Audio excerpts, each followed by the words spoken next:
नमस्कार दोस्तों, cinema stocks के यूट्यूब चैनल में एक बार फिर से आप सभी का बहुत बहुत स्वागत है। और आज हमें बैंक निफ्टी की क्लोजिंग मिली है 49,278। यहाँ पे देखोगे 527 पॉइंट ऊपर। लेकिन ये जो ऊपर हुआ है गाइस, ये बाजार एक बार यहाँ पे आप देखोगे बाजार गैप अप ओपन होने के बाद बाजार कहीं ना कहीं ऊपर गया फर्स्ट 15 मिनट के अंदर में, और वहीं ना कहीं फिर साइडवेज हो गया। बाद में आप देखोगे 2 बजे के बाद मोमेंटम आता है और उसके बाद एक छोटा सा ट्रेड यहाँ पे स्कैल्पिंग जरूर किया था हमने बैंक निफ्टी के अंदर में, वहां एक पैसा बना। लेकिन ओवरऑल अगर आप देखोगे तो ओवरऑल पूरा का पूरा मार्केट साइडवेज था। और एज पर एक्सपायरी में जो होता है साइडवेज वही हुआ। एक्सपायरी चाहे निफ्टी की हो, सेंसेक्स की हो, बैंक निफ्टी, किसी की भी एक्सपायरी हो गाइज, बाजार हर एक्सपायरी में ऐसे ही साइडवेज हो रहा है पिछले कई एक्सपायरी से। ये अब क्या ही कर सकते हैं, हम लोग कुछ नहीं कर सकते। ऑपरेटर का यही है मर्जी, तो ऑपरेटर अपने हिसाब से मार्केट को चलाता है। आपको सिर्फ डिसिप्लिन ट्रेडर की तरह कब ट्रेड करना है कब नहीं करना ये आपको सोचना होगा। अगर आप ऐसा कर लेते हो, अपने ऊपर काबू रखते हो, तो कहीं ना कहीं आपको बड़े लॉसेज नहीं होंगे। देखो, आप ट्रेड बनाते हो और कहीं कहीं छोटे मोटे लॉस हो जाते हैं, वो तो पार्ट ऑफ द मार्केट है, वो होगा। आज हमने आपको एक टेलीग्राम में निफ्टी का ट्रेड भी दिया था स्कैल्पिंग पर्पस के लिए। इवन मैं सच पूछो तो मैं ट्रेड वो देने के मूड में नहीं था, क्योंकि कहीं ना कहीं बाजार साइडवेज जैसा ही था, ठीक है। बट हमने एक ट्रेड इनिशिएट किया, कहीं ना कहीं बैठे बैठे आदमी कुछ ना कुछ तो करने वाली बात हो जाती है ना, तो वो ट्रेड इनिशिएट किया था हमने। लेकिन वो ट्रेड भी यहाँ पे आप देखोगे लगभग स्टॉप लॉस ऑलमोस्ट उसमें हिट हो गया, 15-20 रुपए का स्टॉप लॉस। लेकिन कोई दिक्कत नहीं है, लगातार यहाँ पे ट्रेड दे रहा हूं मैं और आपको लगभग हर ट्रेड आपको अच्छा परफॉर्म किया। आज एक स्टॉप लॉस हो गया और stop loss is the part of market, कोई दिक्कत नहीं, कोई रिग्रेट नहीं, कभी रिग्रेट करना भी नहीं चाहिए।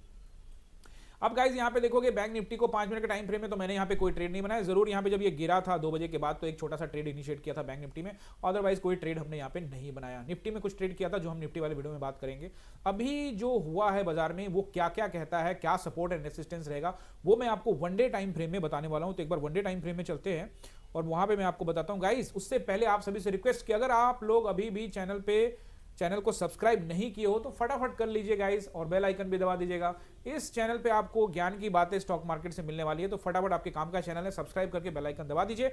वनडे टाइम फ्रेम में लास्ट वीडियो में मैंने आपको क्या बताया था, आपको याद होगा 2-3 दिन पहले, कि इन्वर्टेड हैमर गाइस कैंडल बन गया है। और कहीं ना कहीं आपको क्या बताया था कि ये जो कैंडल है, मंत्री जी का कैंडल जो तोड़ के नीचे आया और फिर अगले दिन देखा आपने 4000 पॉइंट की गिरावट हुई, और उसके बाद फिर आपने देखा कि यहाँ 2000 पॉइंट का ऊपर गया बाजार, 3000 पॉइंट से खींचा है, बट 2000 के आसपास में 2100 ऊपर कहीं ना कहीं क्लोजिंग हुआ है।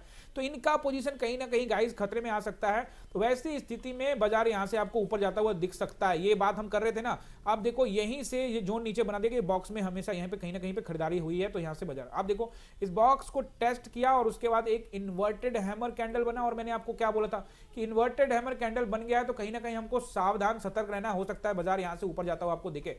लेकिन अभी ये ना सोचे कि अप ट्रेंड आ गया, अप ट्रेंड आने में भी टाइम है, शुरुआत तो होगी अप ट्रेंड की 1-2-4 कैंडल बनने के बाद, लेकिन कंफर्मेशन अभी कुछ दिन रुक जाइए। आप देखिए इन्वर्टेड हैमर कैंडल बन चुका, उसके ऊपर में क्लोजिंग दिया, फिर अगले दिन भी उसके ऊपर में क्लोजिंग दिया, और आज गैप अप करके ऊपर में क्लोजिंग दिया। कल क्या हो सकता है बाजार में, आज आप देखोगे बाजार जब 2-2:30 बजे के बाद गिरा था तो ये कैंडल का बदल गया था हालात, लेकिन उसके बाद फिर से 2:30 बजे के बाद से 3 बजे से फिर से खरीदारी शुरू हो गई और बाजार ऊपर कहीं ना कहीं 49,300 को, यानी 49,000 का जो नंबर उसको अभी बाजार ने कहीं ना कहीं रिटेन किया है, मतलब उसको बचा के रखा है, सस्टेन कर लिया वहां पे। तो इसका मतलब ये है कि अभी हमें थोड़ा सा बायर्स थोड़ा सा यहाँ पे कंट्रोल में आने की कोशिश कर रहे हैं। लेकिन गाइज अभी आपको घबराने की जरूरत नहीं है, बाजार बायर्स यहाँ पे कंट्रोल में तात्कालिक रूप से लिया, अभी सेलर्स बहुत है, इधर बहुत सेलर्स हैं, तो इसलिए आपको सावधान रहना है। और मैं आपको पहले ही बता चुका हूं कि कॉल साइड के अगर आप ट्रेड बनते हैं तो लॉट साइज के साथ कॉम्प्रोमाइज करिए, 50-60%, 70% से ज्यादा लॉट साइज मत बढ़ाइएगा। सपोर्ट एंड रेसिस्टेंस फटाफट यहां पे नोट कर लीजिए।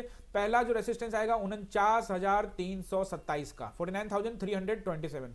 दूसरा आपको मिलेगा यहां पे 49,727, 49,727, नोट कर लीजिए। उसके बाद अगला मिलेगा, अगर निकालता है बाजार, मान लो कि मूड में आ गया है, ऊपर जाने की तैयारी कर रहा है, तो फिर अगला आएगा जी 50,000 का राउंड नंबर, वहां भी टेस्टिंग कर सकता है, ज्यादा दूर है नहीं, 700 पॉइंट ही दूर है। और बैंक निफ्टी आपको पता है 500-700 पॉइंट कोई मायने रखता नहीं है, तो एक दिन में भी वो कर सकता है। लेकिन अभी फिलहाल आप देखोगे ये जो बड़ा कैंडल है जहां से आज रिजेक्शन मिला, ये जो कैंडल है ना, इसके हाई से गाइज आज रिजेक्शन मिला है। अभी इसके ऊपर में कहीं भी सेलिंग हुई है, यहाँ भी ये जो रेड ग्रीन कैंडल है इसके बाद से ये सब एरिया में सेलिंग हुई है, तो कहीं ना कहीं ये पूरा सेलर्स का इलाका है। तो वहां पे आपको सावधान रहना है। अगर बाजार प्राइस एक्शन बना के ऊपर जा रहा है, मान लो रैली कर ही रहा है, तो हम भी जाएंगे ना, कोई दिक्कत नहीं है, क्योंकि हम तो है न्यूट्रल। तो वहां पे आपको मैं सिर्फ ये बता रहा हूं कि आपको कॉल साइड में अगर जाना भी है तो लॉट साइज कम करके जाइए, क्योंकि अभी सेलर्स के कंट्रोल में है मार्केट। देखिए अगर ये कुछ दिनों तक, मान लीजिए 4 दिन हो गया, 4-5 दिन और अगर बाजार अप ट्रेंड में करे, अपने हर एक रेसिस्टेंस को निकालते जाए तो हम कंफर्मेशन के साथ कह सकते हैं कि बाजार में जो है अप ट्रेंड आ गया और बाजार अपने हाई को टेस्ट करने के लिए अब जा रहा है। फिलहाल इतनी दूर का बारे में बात करने का कोई खास फायदा नहीं होगा। इससे पहले भी देखोगे 3 दिन मार्केट ऊपर गया था, फिर नीचे नीचे आया, तो मार्केट ऐसा करता रहता है, मार्केट का ये काम है, ऊपर नीचे करता रहता है। लेकिन अभी जो रिकवरी हुई है बाजार की वो अच्छी खासी हो चुकी है। अगर मैं आपको पूरा बताऊं तो आप देखोगे कि ये जो एरिया है लगभग लो से ये एरिया हाई, यानी अभी तक बाजार ने 4 दिन में कितना पॉइंट रिकवर किया, 1500 पॉइंट रिकवर किया, ठीक है ना। तो अगर इसके ऊपर में एक और कैंडल बनता है, जिसकी संभावना है, जरूर इसकी संभावना है कि बाजार कल भी गैप अप खुल के ऊपर जाए, इसकी संभावना है, इसमें कोई दो राय नहीं है। हम कोई पोजीशन लेके नहीं गए हैं गाइस, लेकिन फिर भी यहाँ गैप अप भी हो सकता है और कहीं ना कहीं बाजार फ्लैट भी हो सकता है। लेकिन अगर ऊपर की ओर प्राइस एक्शन बना के जाएगा बाजार तो गाइस यहाँ पे हमको लॉट साइज कम रखना है। तो आपको मैंने बता दिया, रेसिस्टेंस सपोर्ट नोट करिए, 49,000 का पहला सपोर्ट, 49,000 का राउंड नंबर आपको यहाँ पे पहला सपोर्ट मिलेगा। अगर ब्रेक हो जाता है गाइस तो 48,780 और 680 का पूरा एरिया यहाँ पे सपोर्ट का काम करेगा और मुझे लगता है ये दोनों सपोर्ट ही काफी होंगे, इसके नीचे भी फिलहाल बाजार नहीं जाना चाहिए।